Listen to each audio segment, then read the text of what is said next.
প্রথম কথা ছিল হজ হলো ইসলামের 5টা স্তম্ভের একটা স্তম্ভ। সহজ ভাষায় যদি বলি, কোন প্রাসাদ কিংবা বিল্ডিং নির্মাণ করার সময় যে ফাউন্ডেশনটা দেওয়া হয়, যেখানের মধ্যে নির্ভর করে গোটা 20 তারা 50 তারা শত শত তারা নির্ভর করে, সেটাকে বলা হয় স্তম্ভ, ফাউন্ডেশন।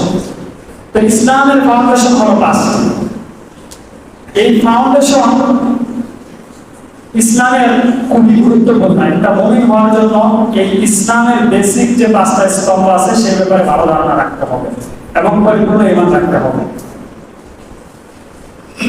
দলিল কি এটা স্তম্ভ?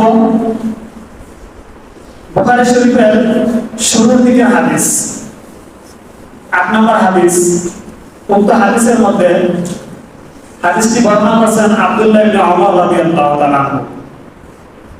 عن عبد الله بن عمر رضي الله تعالى عنهما قال قال رسول الله صلى الله عليه وسلم بني الإسلام على 5: شهادة أن لا إله إلا الله وأن محمدا رسول الله وإقام الصلاة وإيتاء الزكاة والحج وصوم رمضان।